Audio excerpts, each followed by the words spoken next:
The night she called me a monster, I didn't fight back. I just stood there, half naked in my own living room, while two police officers dragged me out like I was some kind of animal. My wife, Emma, stood behind them, trembling in the doorway, mascara streaked down her face. She couldn't even look at me. Not after what she told them I did. She said I hurt her. She said I scared her. And the worst part? She said it with such conviction that even I started to wonder if maybe I'd become the thing she wanted the world to believe I was. They handcuffed me in front of the neighbors. My name went around the block like wildfire. Within a week, I'd lost my job, my friends, and my home. She kept everything, even the sympathy. But as I sat in that holding cell, something in me changed. That's when I stopped begging for her love, and started planning for justice. She wanted a monster? I'd show her what one looks like when he's finally done being innocent. Before we continue the story, tell me in the comments which country you're watching from. I love seeing where my stories reach around the world. The word left her mouth like a blade thrown blind and still finding its mark. Monster. She didn't shout it the first time. She tried it on, soft, almost curious, like she was listening to how it sounded in the room, how it might echo later when there were other ears to hear it. Then she said it again, louder, and the kitchen seemed to tilt. I stood there with my hands open, palms up, as if I could hold the accusation and hand it back to her without breaking it. We'd been circling for weeks, and I mistook the circling for closeness.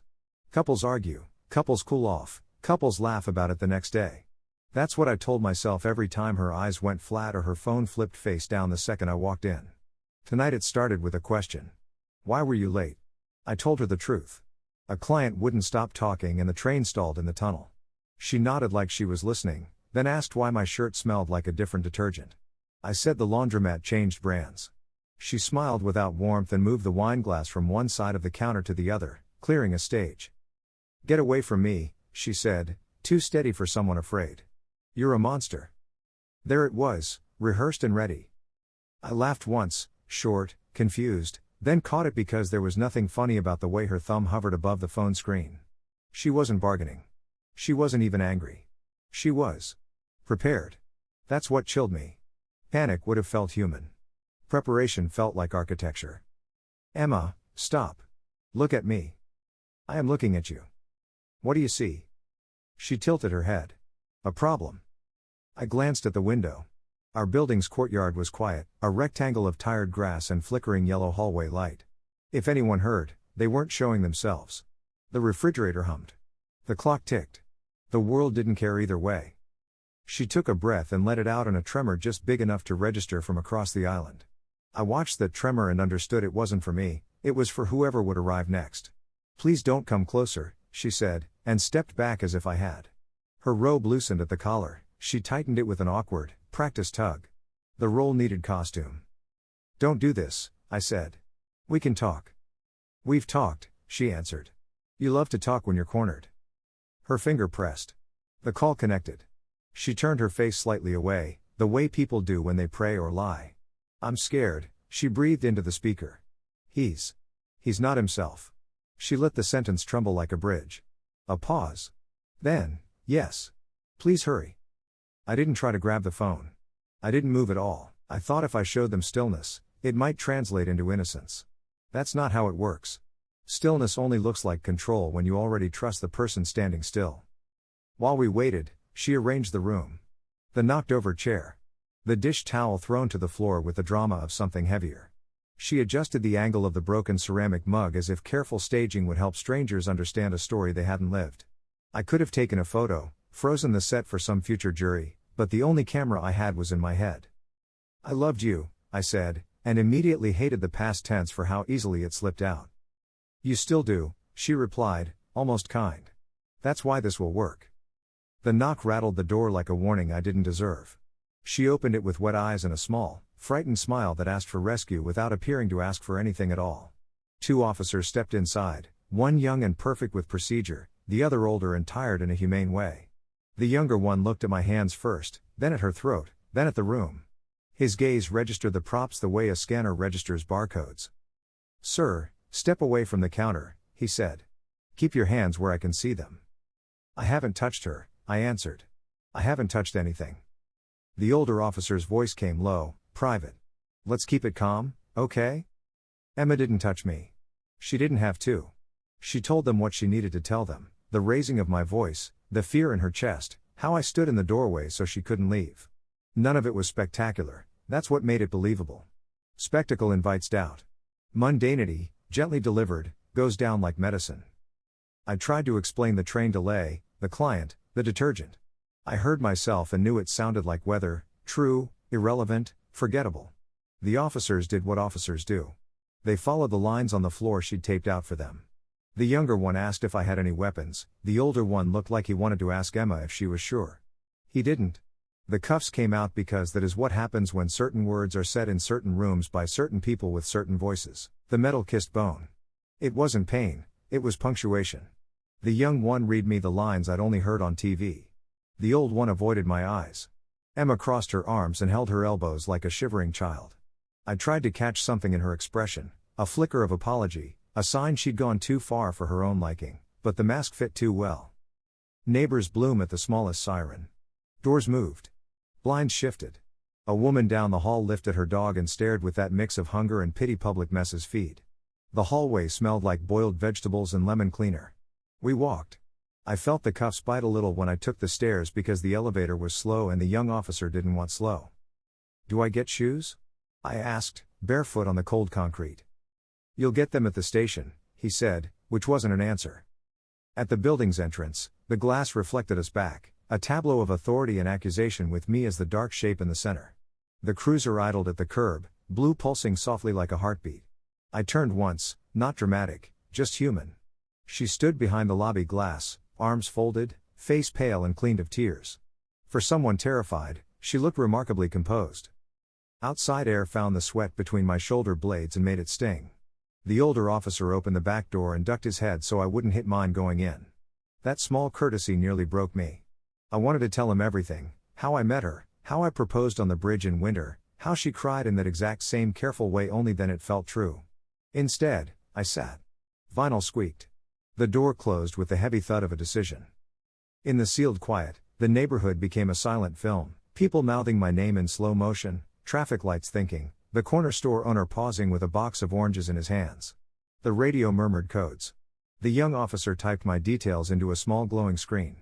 The old one drove like a man who knows the city's arteries and which ones clog at night. I let my head lean back and watched my breath fog the window. If I wrote the truth across that fog, who would read it? If I pressed my forehead to the glass until it hurt, would the pain prove anything? No. Proof wasn't pain. Proof was something colder. I'd been playing the wrong game, trying to win by being good. She wasn't playing to win, she was playing to remove me from the board entirely. Somewhere between our street and the station, I made the quietest decision of my life. I stopped bargaining with the version of Emma I loved. I stopped composing the speech where she remembered who we were and told them to take the cuffs off. Instead, I pictured documents. Phone records. Keycards. Timestamps. People who looked away when they should have looked at me and people who looked at me when they should have looked at her. I pictured the truth as a cold, heavy thing I could lift with both hands and place in front of anyone who asked. The cruiser turned. The station rose like a dull ship in a sea of parking lines. The old officer parked. The young one opened my door and told me to watch my step. I did. My feet met the ground, and it felt like stepping onto a different life, one where I was no longer asking to be believed. One where belief would be dragged into the light whether it wanted to come or not. They walked me inside. The door eased shut on the remnants of my old world. And in that small, echoing moment between click and lock, I made a vow so dark and simple it barely needed words. The truth would speak for me, and when it did, it would be louder than her scream. Booking is a conveyor belt. It moves with or without your cooperation. Fingerprints like inky snowflakes. A camera that doesn't care if you've slept. A property bin, a plastic bracelet, the soft scratch of forms sliding over a counter. The officer reading my details mispronounced my last name, and I didn't correct him. The man in line behind me smelled like clove cigarettes and defeat. Somewhere a printer jammed and someone swore under their breath. Bureaucracy has a heartbeat if you listen long enough. They gave me a phone call. I used it to leave a message with a lawyer a colleague once hired for a licensing issue, small-town competent, not famous, which felt safer. My second call went to voicemail too, my manager, who liked me enough to ask about my weekend but not enough to answer after midnight. I didn't call my parents. I couldn't give them this version of me through a staticky speaker and a clock. By dawn, I was processed, arraigned, and standing under lights that made everyone look sick. The judge's eyes were swollen from sleep. "No contact," he said, and the words fell like bolts into a door I used to walk through freely. I nodded because that's what you do when your life is being wrapped in caution tape. Bail posted. Paperwork signed. The bracelet cut off with a snip that felt insulting in its neatness. Outside, the sky had that unforgiving blue that only happens on the worst mornings. My phone, returned to me in a gray envelope, vibrated like a creature waking from a nightmare and realizing it's still inside it. Texts stacked themselves into a wall, question marks from friends, exclamation points from relatives, the long ellipses of people drafting statements of concern that were really distances. I took a rideshare to a cheap motel near the freeway, the kind with doors that open to the parking lot and a carpet pattern designed to hide stains. The clerk slid me a keycard without looking up. Anonymous kindness, or indifference dressed as it. My room smelled like citrus and old smoke. I put my phone on the table and watched the screen light up with more names, more opinions. A link arrived from a number I didn't recognize, my mugshot, framed by a headline that used the word alleged like a fig leaf. HR emailed at 8:12 a.m. exactly, corporate precision, no greeting. Pending investigation, you are placed on unpaid leave. We hope all parties find a resolution. They hoped in the way a landlord hopes a tenant stops making noise. My company photo disappeared from the website within an hour. A colleague texted, "Call me, off the record." I didn't. Off the record just means you won't like what you hear. My lawyer, Daniel Keene, called back from the road, Bluetooth muting the life around him. His voice had gravel and calendar in it. "I'll meet you at 10. Say nothing to anyone. Don't post. Don't explain." I didn't. "I know what you didn't," he said, not unkindly. "Silence is not surrender. It's strategy." At 10, he sat across from me at a table sticky with leftover coffee. Tweed jacket, spare tie, eyes that measured the room. He flipped through the paperwork with the detached efficiency of a surgeon evaluating a wound he'd seen 1,000 times. "Protective order is clean and strict," he said. "You can't go home. We'll request a supervised pickup of essentials. We'll also need a crisis plan for your employer." I'm suspended. Then the plan is patience. He believed due process, he did not yet believe me. I felt it in the way he said my name, careful, neutral, the way people say a bridge they're not sure will hold. He took notes while I told him about the argument, the call, the props arranged like breadcrumbs. He stopped me twice. "Details matter," he said. "But evidence matters more." When he left, he took the official version of me with him, the one that might persuade a judge. I kept the other one, the man in a room that smelled like loss pretending to nap between crises. The supervised pickup happened at dusk. 2 officers. 10 minutes. A box I filled with the speed of someone stealing from himself, socks, documents, a suit, a stack of photos I couldn't look at. Her shoes lined up by the door like obedient soldiers. Her robe draped over the chair like a memory. She wasn't there, for safety, they said, but the apartment felt crowded with her absence. On the fridge, our calendar blinked in magnets: dentist, dinner, retreat. I traced the word retreat with my finger and knew I finally understood it. Back at the motel, I opened my laptop and turned into a clerk for my own defense. Bank statements. Email archives. The tiny data trails people leave when they're bored or bold. I requested itemized phone records and stared at the loading spinner like it could answer morality. The smart lock app showed timestamps of entries and exits. The elevator log showed when our floor was called. I cross-checked them, a private detective made of coffee and pettiness. That's when I saw it, a joint card charge at a florist 2 neighborhoods over on a Tuesday afternoon I'd been presenting to a roomful of clients, my calendar publicly synced. Another charge an hour later at a wine bar I'd never visited. A rideshare receipt on her phone bill at 1:07 a.m. ending at an address I didn't recognize. The address belonged to a building with wide balconies and an HOA newsletter I found online. In the newsletter, a name: "Welcome our newest resident, Lucas Hart." The name rang with the bluntness of a dropped tool. No proof yet, just the beginning of it. I wrote it down and felt something click inside me, an old machine engaging, the kind that does not stop until the work is finished. The next morning, the story grew legs. A local gossip account posted my mugshot next to a cropped photo of Emma's face. Sources say. Sources always say. Comments sprouted under the post like mold: people who knew us, people who didn't, people who had been waiting all their lives to be superior to strangers. A neighbor messaged, "Praying for you both." Her husband texted separately, "If you need a couch." I didn't, but the offer put heat in my throat. Daniel called. She filed a statement supplement. "She's consistent." "Because she practiced," I said. Consistency persuades, he said. We'll need more than contradictions. We'll need corroboration. I sent him the florist, the wine bar, the rideshare drop. He didn't praise me. Slow down, he said. No contact with her or anyone who could be construed as her agent. Do not go to that address. What if I just sit across the street? You're not a movie, he said. You're a defendant. He was right. So I did the smallest legal violence I could. I made folders. I named them like you name ships.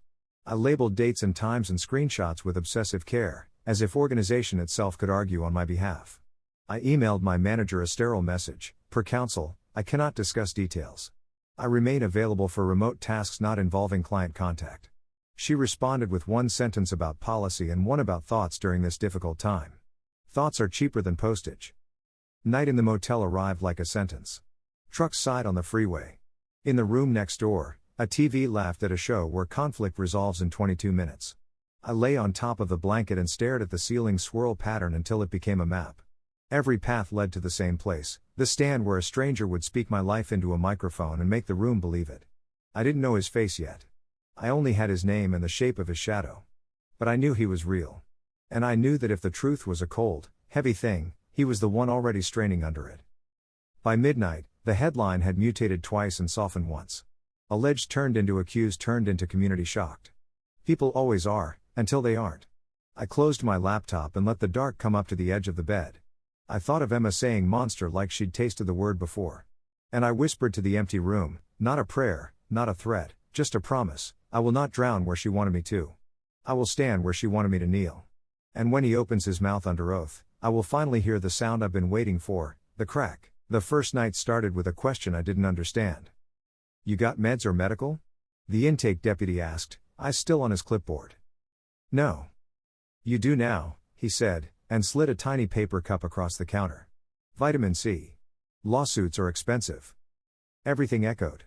Keys on belts. Radios mumbling in code. The click of the gate, which sounded like a door deciding against forgiveness. I followed his hand through a corridor the color of damp paper. Signs everywhere, no exchanges. No exceptions. No expectations, okay, that last one wasn't printed, but it was in the air like disinfectant. They parked me on a plastic bench under a fluorescent light that turned everyone the same shade of exhausted.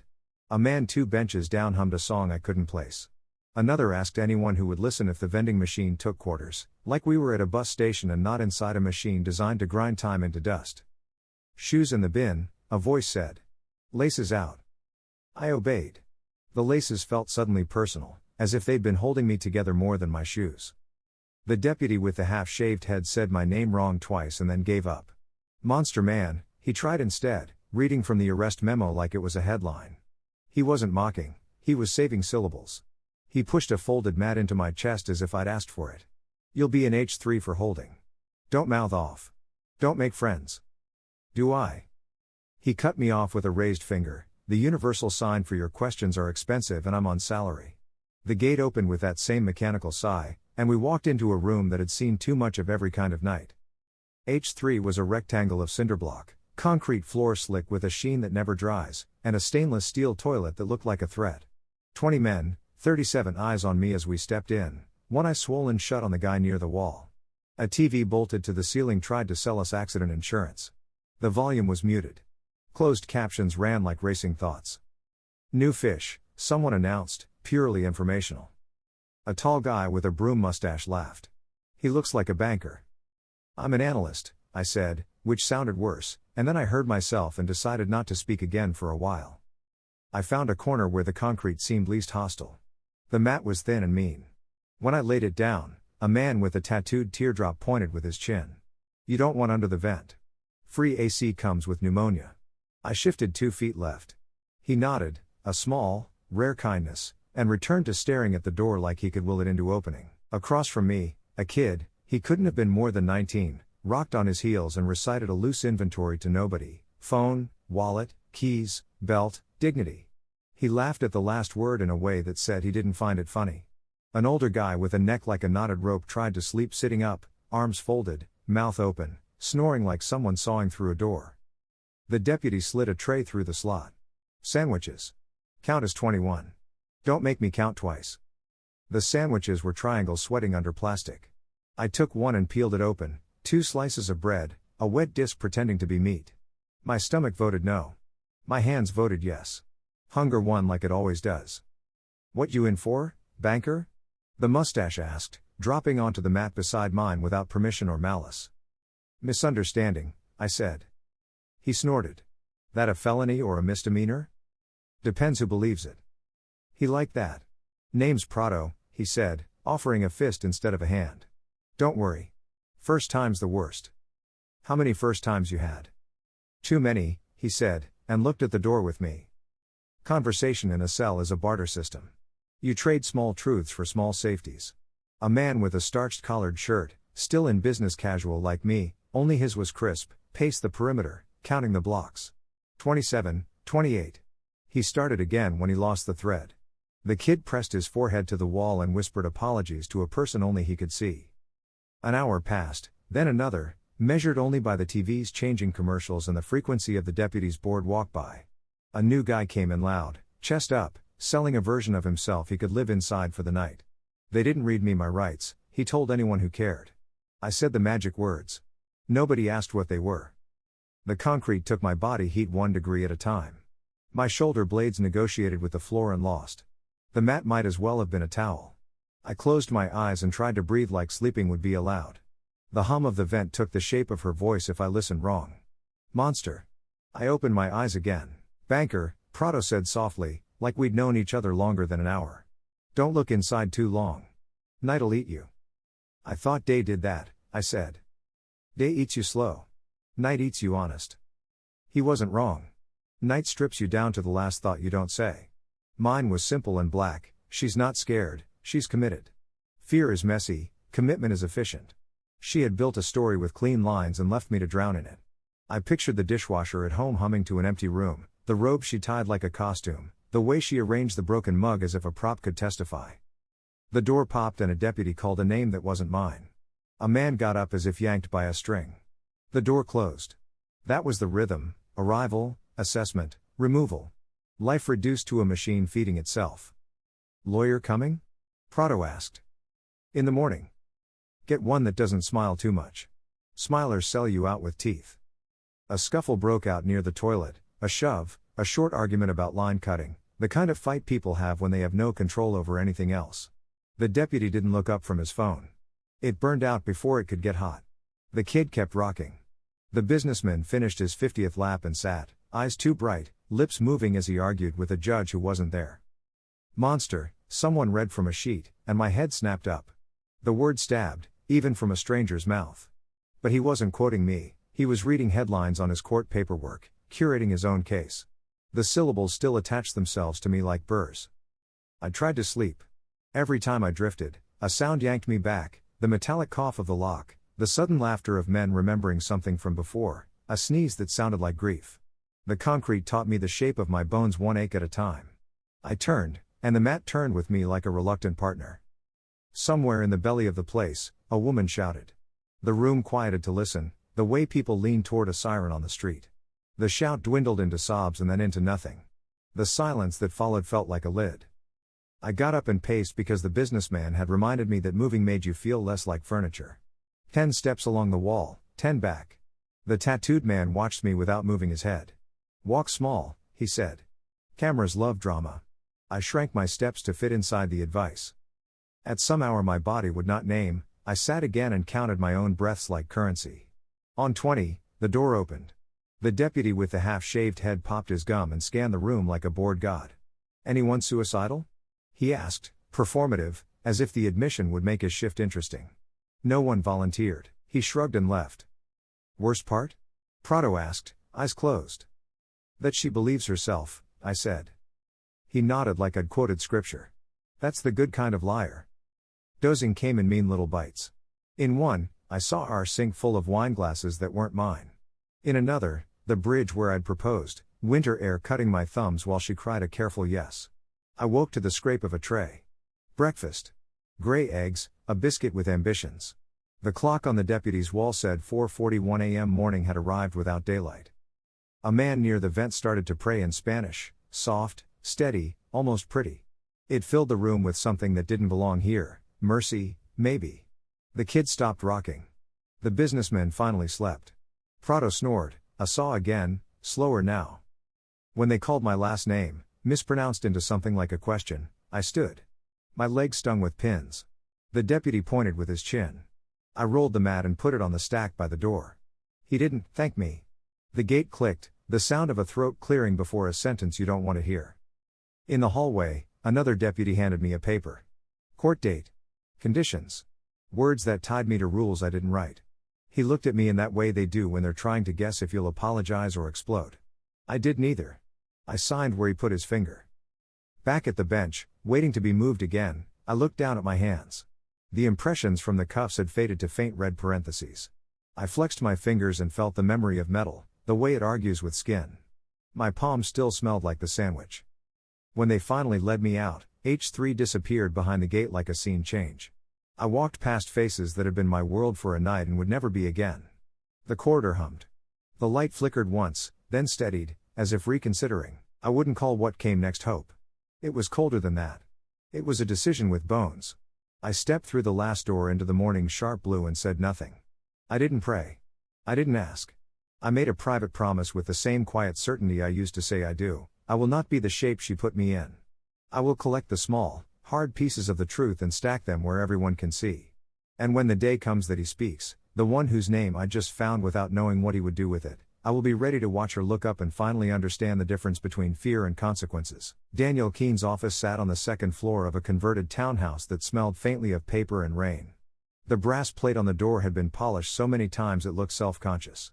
Inside, everything was beige except the walls of framed diplomas. Those were aggressive, proof that he'd won before and planned to win again. He stood when I walked in, shook my hand with professional warmth, and gestured toward the chair opposite his desk. "You look better than most of my clients after a night in county," he said. "I didn't sleep," I replied. "That'll make you fit right in." He smiled, but it didn't reach his eyes. Daniel had the face of a man who could sit through any confession without flinching. His expression wasn't unkind, it was trained indifference, the kind you learn after hearing too many versions of the same ruined love story. He slid a file across the desk. "I read everything. The affidavit, the photos, the neighbor statement. It's thorough." "Thoroughly wrong," I said. He didn't argue. He tapped a pen on the file and let the silence stretch until it became part of the conversation. "You need to understand something. Once an accusation hits paper, it lives there. It doesn't vanish just because it's false. The question isn't whether it happened, it's whether we can make them unsure enough to hesitate." "Unsure enough?" "I didn't do it." "I believe you believe that," he said, too quickly, too smoothly. That sentence hit harder than any punch. "I believe you believe that." It wasn't cruelty, it was detachment disguised as reason. He needed distance to do his job, but to me it sounded like he was already negotiating my guilt. He flipped a page. "Emma's statement is clean. No exaggeration, no hysteria. The bruises. Self-inflicted," I cut in. "Are consistent," he continued, "with what she described. That's what they'll say. Our job is to make consistent mean nothing." I stared at the grain of the desk. "You've done this before." "Too many times." "And how often was the accused innocent?" He leaned back. "Every one of them said they were." The air between us tightened. I wanted to grab him by his tie and make him see me, not a client, not a case file, but a man whose life had been hijacked by a lie. But I needed him. I needed someone who could speak the language of disbelief fluently. "Tell me about Lucas Hart," I said. His eyes flicked up, surprised. "The other man?" "Her lover," I corrected. "I found a charge on our joint card. Florist, wine bar, rideshare to his building. I've got records." He scribbled something in the margin of his notes. "Evidence of infidelity doesn't cancel out abuse. It cancels out motive," I said. She wanted sympathy. She wanted out. Maybe she wanted him. "Maybe," he said, the word shaped like skepticism. He explained court timelines, pretrial motions, the endless months of waiting. I nodded when I should, but my mind wasn't in that office, it was in her apartment, picturing her telling the story again, rehearsing the same tremble in her voice, the same carefully measured pauses. "Listen," Daniel said, interrupting the loop in my head. "You're doing the right thing by documenting everything, but stop investigating. If you contact him, or her, or anyone who might relay your messages, it will backfire. Let me handle it." "You don't even believe me." I don't have to, he said, not cruelly. Belief doesn't win cases. Doubt does. He pushed the file back toward me. I'll subpoena the phone records officially. Until then, stay quiet. Public opinion's a fire you can't put out once it starts burning. I stood to leave, but he stopped me. One more thing, he said. You'll want to tell people your side, friends, co-workers. Don't. Even sympathy is dangerous right now. Silence can't be misquoted. Silence looks like guilt. So does panic, he said.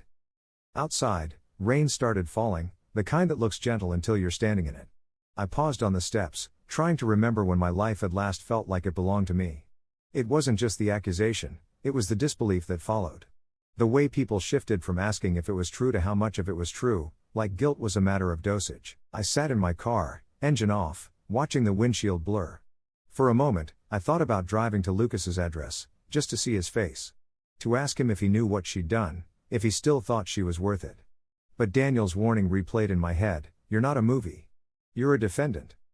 So I drove back to the motel instead, the wipers erasing nothing. The night clerk nodded as I walked in, eyes flicking toward the news on the lobby TV. My face was there again, next to hers, in a segment about domestic conflict. The anchor's voice was smooth, professional, distant.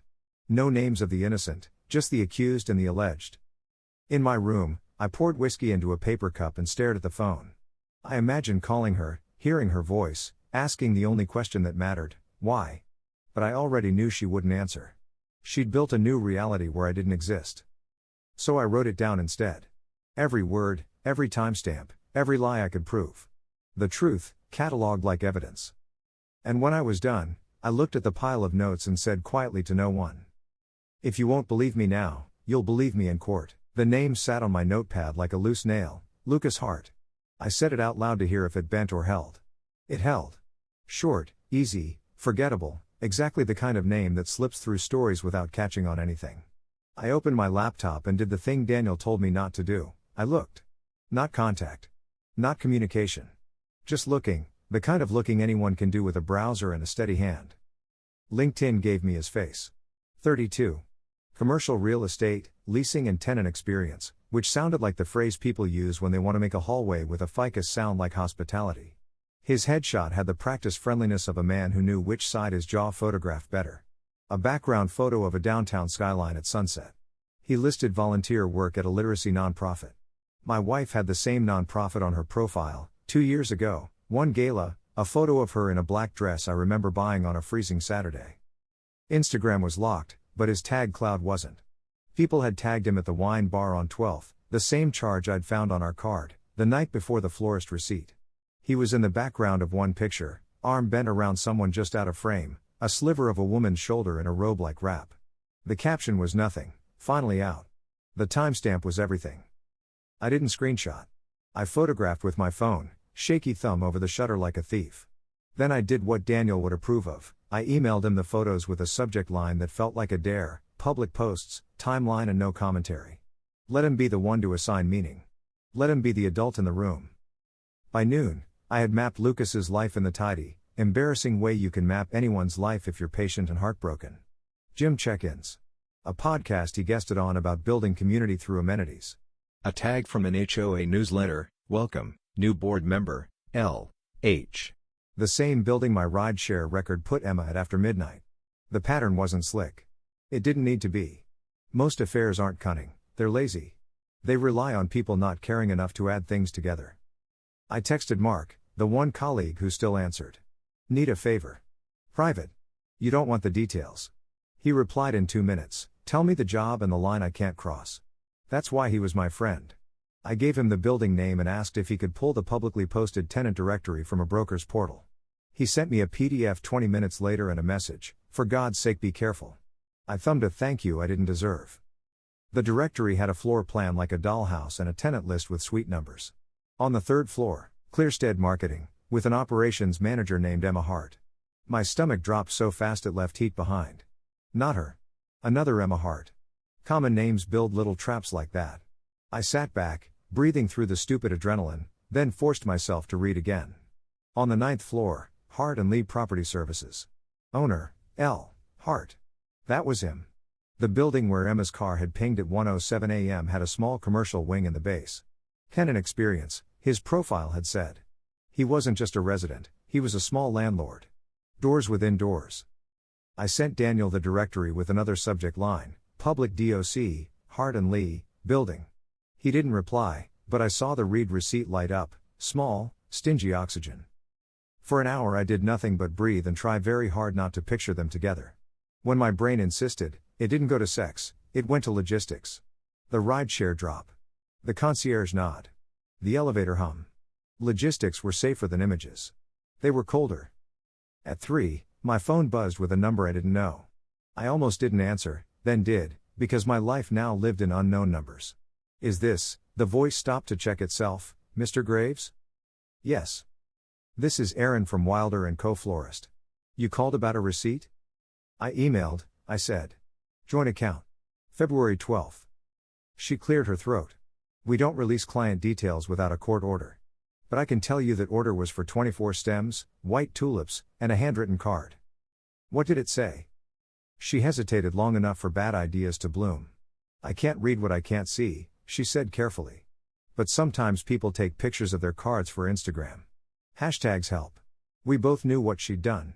We both knew it was the most she could give me. I thanked her like she'd saved a life and hung up. Then I went back to the wine bar's tag feed and searched tulips. Third scroll down, a photo of a bouquet on a marble table, wine glasses blurred in the background. The caption, when someone knows your favorite flowers without asking. No face. Just hands. Her nail polish, brittle gray blue she'd bought on a whim and then made a personality. The card tucked under the ribbon had 2 letters visible, L. I sent that to Daniel, too. No explanation, just the image. If he wanted to call it coincidence, he'd have to say it out loud. The no contact order lived like heat behind everything. Every time I felt the urge to DM Lucas, to send a single sentence, "You're about to testify to the wrong story," I pictured handcuffs, a judge, Daniel's eyes going tired in that specific way. So I blocked him instead. It felt small and weak. It was also the only form of self-control I had left. By evening, the gossip account had posted again, this time with a blurry shot of Emma leaving the courthouse, chin up, sunglasses on. The caption used the word brave. The comments did what comments do. I closed the app. I didn't rage. Rage was loud and expensive and got you nowhere. I turned the laptop back to the one thing that made the room stop tilting, the timeline. I put everything in order, hour by hour. Presentation at 2 p.m., my calendar showed, with a client who sent me a thank you afterward, timestamped. Emma's florist charge at 3:17 p.m. rideshare from our building to 12th Street at 5:48 p.m. her account. Instagram at 7:03 p.m., tulips, marble table. Rideshare at 1:07 a.m., arrival at his building. Elevator log, hours, showing her return at 8:49 a.m. the morning she accused me. She came home with a same-day hangover and a new story. When Daniel finally called, it was after 9. I've seen your emails. And you're either extremely unlucky or you're telling me the truth. I'm telling you the truth. He didn't answer that. This gives us leverage, not absolution. Infidelity creates motive. It doesn't create innocence. But motive can move a judge. I don't need moved judges, I said. I need facts. I know. His voice softened, a small concession. Tomorrow, I'll file for phone dumps. We'll request the florist's records formally. We'll see if your timeline survives discovery. Meanwhile. I know, I said. Don't contact. Don't lurk. Don't be the movie. After we hung up, I stared at the ceiling until the drywall pattern started to look like a map again. I traced a path from our kitchen to his lobby in my mind and then forced it back to paper. Paper didn't accuse. Paper didn't tremble. Near midnight, Mark texted again, "You good?" I typed, "Define good." Deleted it. Wrote, "Working. Thank you." He wrote back, "Heard something through the office grapevine. HR's asking if any coworkers saw signs." Signs, I whispered to the empty room. Like a horoscope. Like weather. I sent Mark one line, "They'll see what they want to see." Sleep didn't come. When it finally did, it was brief and ugly. I woke before dawn, heart racing, with a memory that wasn't mine. Emma's hand in a shot glass. Lucas's laugh off camera. A bouquet on a marble table, white petals like teeth. I made coffee in the room's machine and watched the sky bruise into morning. The vow I'd made in the cell sat up with me and stretched, quiet, patient, without mercy. I didn't need to shout or threaten or break anything. I needed to keep stacking small, hard truths where the world could see them. I needed to keep my hands clean. I needed him, Lucas, to carry the weight he was pretending not to feel all the way to the stand. And when he did, I wanted one thing only, to watch the mask he and Emma built together crack, first at the edges, then in the center, until the word monster finally had to find a new home. The first proof didn't come as a smoking gun. It came as a typo. I was sorting through the mess of old emails one night, half out of obsession, half out of the need to fill silence, when I found one from Emma dated 6 weeks before everything collapsed. The subject line was nothing. Invoice. The body of the message held a PDF attachment and a single line. Please send this over when you can, thanks, L. Not E. Not Emma. L. She'd forwarded the message to me after editing the subject line, but she'd forgotten to clean up the original signature. I clicked the attachment. It wasn't an invoice. It was a shared document from her work cloud. Metadata in the corner, edited by L. Hart. I didn't move. The hum of the motel mini-fridge filled the room like a held breath. I double-clicked the file. It opened to a page of placeholder numbers, an empty spreadsheet. The kind of file you send to test a connection.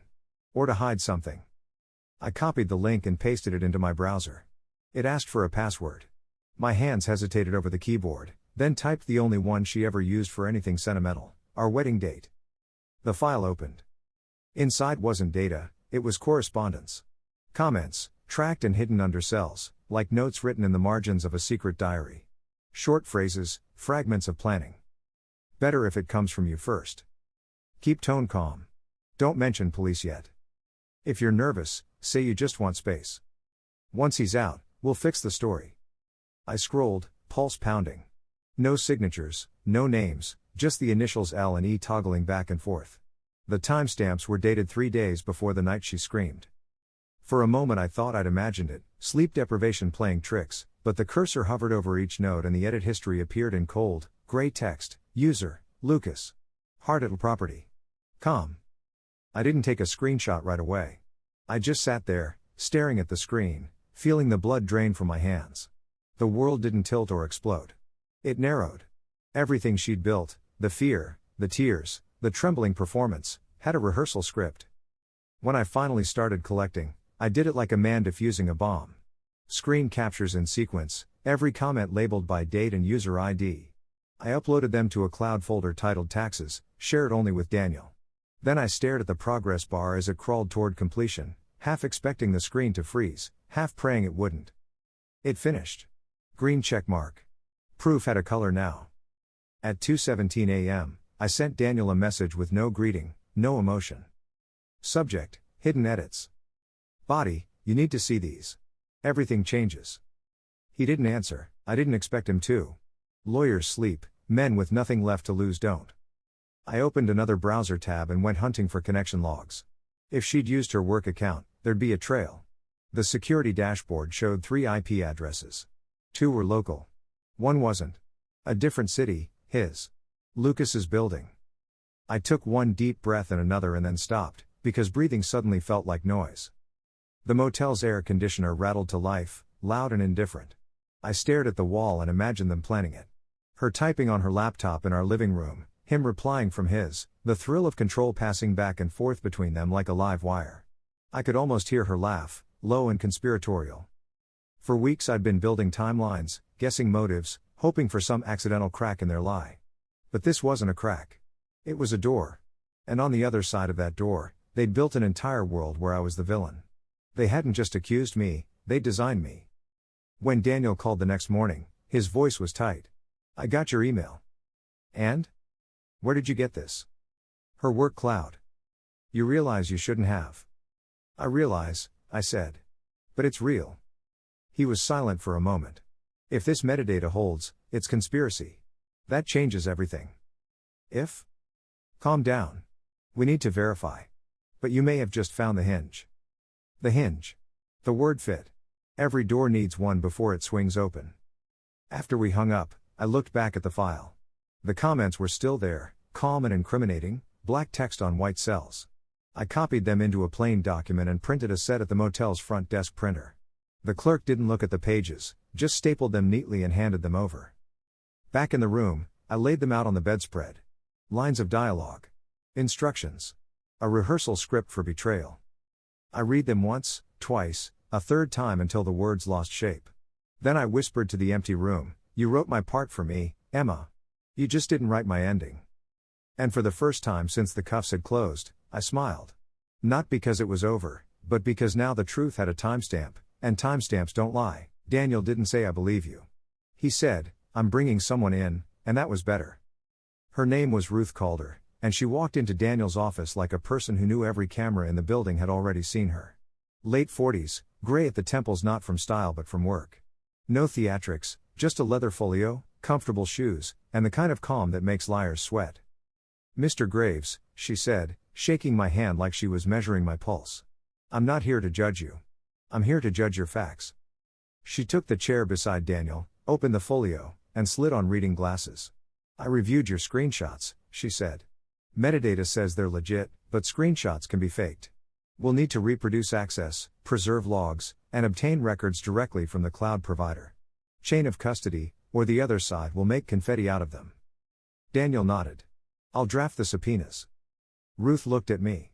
"And you'll do nothing. You won't log in again. You won't poke, prod, or even peek. From this moment, your curiosity is our enemy." "I can help," I said, hating how eager it sounded. "You already did," she said. "You found the door. Let me collect the hinges." She spoke in a rhythm that made sense even to my scrambled mind. Access logs, IP correlation, timestamped edits, user IDs, device fingerprints. No cowboy moves, no cinematic confrontations, just the slow suffocation of a lie under paperwork. "Do you tell people?" I asked, immediately regretting it.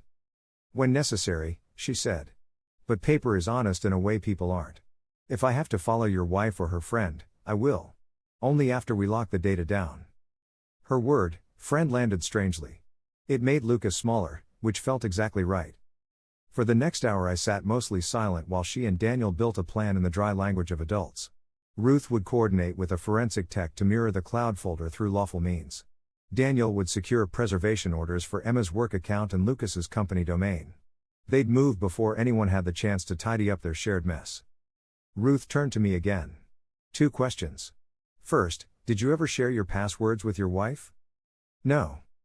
"Second, do you have any reason to believe she anticipated you'd look in her work cloud?" "No," I said. She thought I was still busy defending myself. "Good," she said, and wrote arrogance on her pad as if it were a piece of evidence. Arrogance leaves footprints. She left with a promise to update within 48 hours, no drama, no reassurances. Daniel watched her go and exhaled like he'd been holding the building up by himself. "She's not cheap," he said. "She's worth it." That afternoon, Ruth sent instructions through Daniel. "Turn off automatic backups on my devices, don't delete anything, don't open Emma's accounts again, and if anyone contacted me informally, say I was represented and hang up." I followed each step like it was a plank on a narrow bridge. Night fell. The motel hummed. Trucks stitched the freeway together. I waited, which has a sound if you listen long enough, a thin whine under everything. Around midnight, Mark texted, "HR wants names." I typed "no idea," then erased it and wrote, "Tell them to talk to legal." Silence returned, clean and mean. At 9:12 the next morning, Daniel called. "Ruth's in," he said. "She got lawful read-only access. Your screenshots match the live document. Edits traced to Lucas's domain and Emma's account." For a second I didn't speak. I just pressed the phone to my ear and let the word match burn through me like heat. "So it's real." "It's real," he said. "But we still need admissibility." 2 hours later, I met Ruth in a rented conference room with carpet designed to hide coffee stains and mistakes. She'd brought a small gray case and a man who could have passed for a substitute teacher, quiet, precise, carrying a laptop that looked heavier than it was. "This is Neil," she said. "He'll image your devices. Standard procedure. We're not looking for guilt. We're looking for fingerprints, logins, downloads, timestamps. If we show your steps were minimal and preserved, we'll be fine." Neil's hands hovered over my phone with the reverence of a watchmaker. He explained every step before he did it, not for my benefit, I realized, but for the record he was building in his head. He cloned, hashed, verified, and sealed copies like he was bottling time. Ruth spread printed logs across the table. "Here," she said, pointing to a column of times. 3 days before the incident, Comment thread begins. 2 users, E and L. IPs mapped to your home and to Lucas's building. Tone coaching, step sequencing, and a note I particularly enjoy: crying helps, but not too much. She looked up. They rehearsed moderation. I read the line and felt something inside me go very still. Not fury. Not grief. Something colder, relief sharpened into purpose. What next? I asked. Next, Ruth said, we find the human part. Digital evidence opens the door. People walk through it. She tapped her pen against the logs. Who else would have seen them together? A concierge? A bartender? A florist clerk who remembers handwriting? We don't need saints. We need witnesses with decent memories and no skin in the game. Aaron at the florist, I said. She hinted, without saying. We'll subpoena, Daniel said. Ruth can do a soft visit first. Ruth tucked a strand of hair behind her ear, a move that read as habit rather than charm. I'll go today. You'll stay put. I want to come. You can't, she said. Your face is a headline. Mine is a receipt. She was gone before I could argue. The room felt bigger without her and somehow less safe. Daniel sifted the logs again. We're close, he said. It sounded like a statement he didn't let himself enjoy. By dusk, Ruth texted from a number she hadn't shared until that moment. Florist confirms order. Card reads for the brave. Paid from Lucas's card. Clerk remembers Emma's nails, gray-blue. Daniel will have a sworn statement by morning. I read the words twice. For the brave. The phrase was so perfectly wrong I nearly laughed. It was the caption of a performance, not a feeling. 10 minutes later, bartender remembers them. Same night as tulips. No PDA. Lots of leaning in. She cried once. He touched her wrist. He paid. An hour after that, concierge confirms she arrived after midnight twice that week.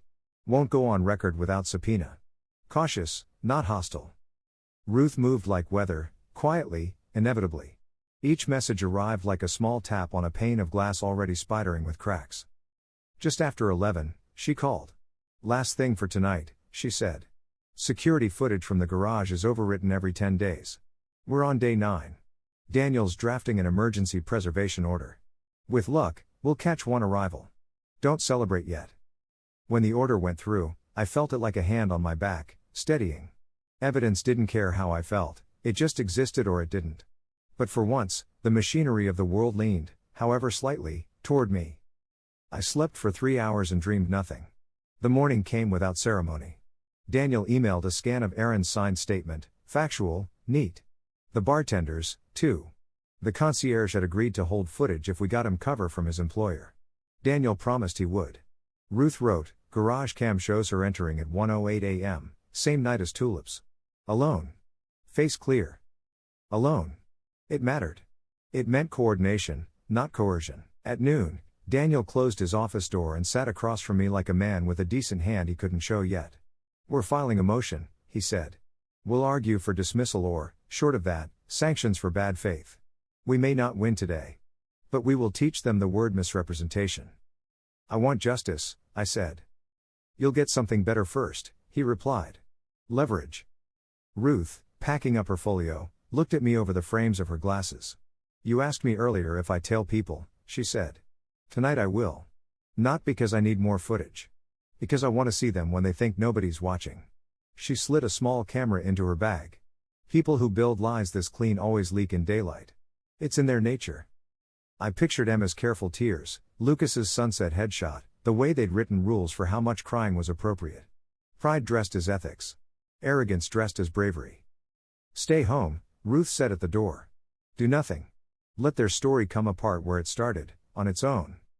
After she left, I stood in the window of the motel and watched a storm roll up the freeway, just a smear of rain moving like a curtain. I didn't smile. I didn't speak. I placed a palm flat against the cool glass and felt the same vow I'd made in county sharpened to a point: no mercy, no noise, only truth, with paperwork.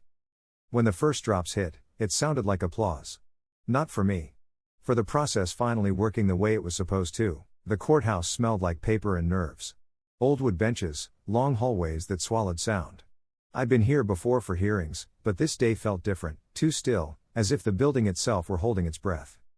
Daniel sat beside me, arranging files into neat rows, a ritual to keep his hands busy. Ruth leaned against the back wall, watching the doors with the calm of someone who'd seen too many truths unravel quietly. I didn't ask what she'd found since the last time we spoke.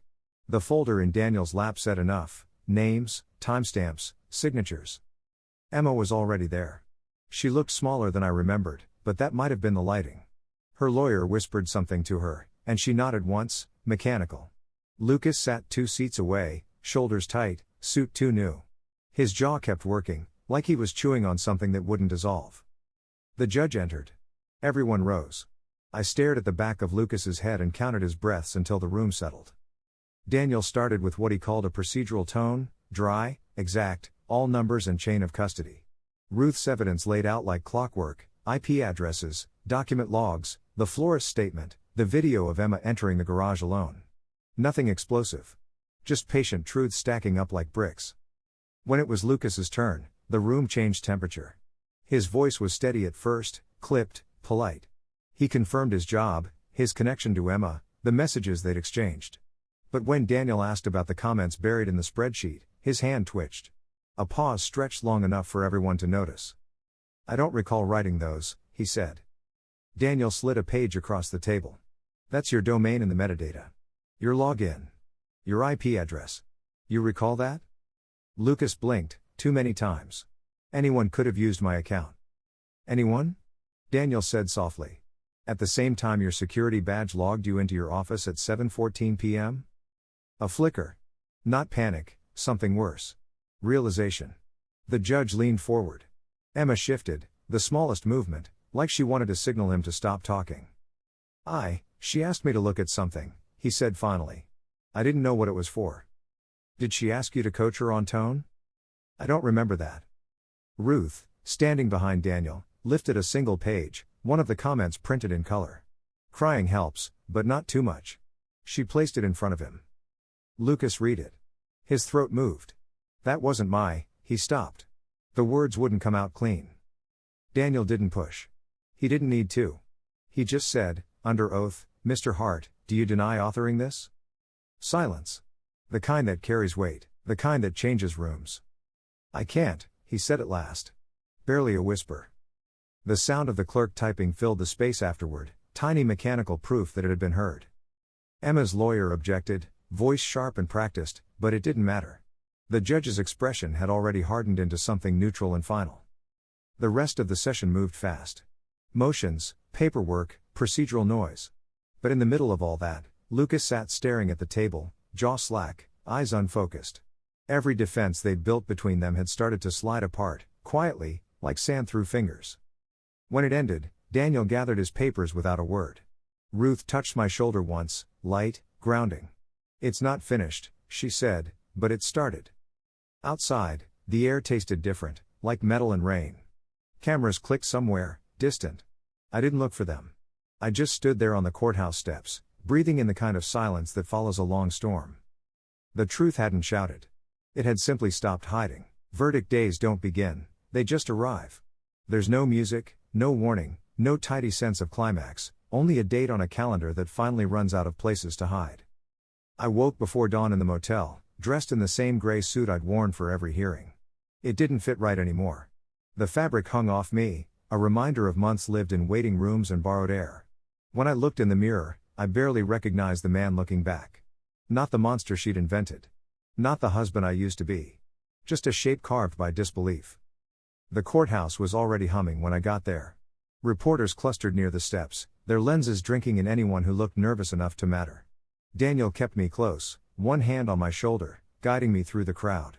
Ruth followed a few paces behind, silent and alert. She had a folder under her arm, evidence, affidavits, receipts, timelines, truth written in paper cuts. Inside, the same courtroom waited. Same walls, same seats, same polished floor that smelled faintly of dust and sanitizer. Emma was there too. She looked fragile in a deliberate way, hair tied back, pale dress, eyes carefully tired. Lucas sat behind her, alone now, his lawyer whispering to him like someone coaxing a confession out of a ghost. When the bailiff called for order, everything slowed. The judge adjusted his glasses, shuffled a stack of papers, and cleared his throat. His voice had the weight of someone who'd read 1,000 verdicts before this one, each of them erasing and remaking lives in equal measure. "This court," he began, has considered all evidence, testimony, and argument. The sound of pages turning echoed like thunder in a small room. The defense has presented substantial proof indicating that statements made by the complainant were inconsistent with documented records and corroborated digital evidence. Furthermore, the involvement of a secondary party, Mr. Lucas Hart, has been verified through authenticated communication logs. Emma's face barely moved, but her hands twitched in her lap. Daniel stayed perfectly still beside me, jaw locked. The judge continued, his tone level but heavy. In light of these findings, and upon recommendation of the prosecution following review of newly admitted materials, this court hereby dismisses all charges against the defendant, Mr. Graves, with prejudice. The words landed like the first breath after drowning. Dismissed. With prejudice. Meaning, it's over, and it cannot come back. The gavel struck once, sharp and final. Then silence. For a moment I didn't move. My heartbeat filled the space where my life used to be. Reporters whispered. Someone behind us exhaled, maybe Ruth, maybe Daniel. Across the aisle, Emma stared forward, expression blank, as if her mind hadn't caught up with reality yet. Lucas leaned toward her, but she flinched away, subtle and instinctive. The performance had finally ended, and neither of them knew their lines anymore. Daniel turned to me and said quietly, "You're free." But freedom, I realized, doesn't arrive with ceremony. It seeps in, awkward, unfamiliar, slow. Outside the courthouse, the sky was overcast. Cameras waited, questions loaded. "How does it feel to be vindicated?" one of them shouted. I didn't answer. Vindication isn't joy. It's just silence without accusation. Ruth caught up to me at the curb. "It's done," she said. "No," I replied, voice steady. "It's documented." She nodded once, understanding. She handed me a small flash drive, sealed in a bag. "Everything. In case you ever forget that truth existed." Daniel joined us, his tone half relief, half exhaustion. "Civil suits will follow. She'll face consequences, perjury, defamation, maybe worse. But that's for later. Go live your life." I wanted to tell him I didn't know what that meant anymore. Instead, I shook his hand and said, "Thank you for believing the evidence, even when you didn't believe me." He smiled, just a little. That's how justice works when it works. Emma came out minutes later, surrounded by her lawyer and the hollow click of cameras. For 1 second, our eyes met. No anger left in mine. No pity either. Just recognition, the kind that passes between two people who finally run out of lies. Then I turned away. At the bottom of the courthouse steps, the city felt new, raw, indifferent. I took a breath, the kind that fills the lungs like forgiveness never could. And for the first time in months, nobody called me a monster. Freedom didn't feel like I thought it would. It wasn't joy. It wasn't even relief.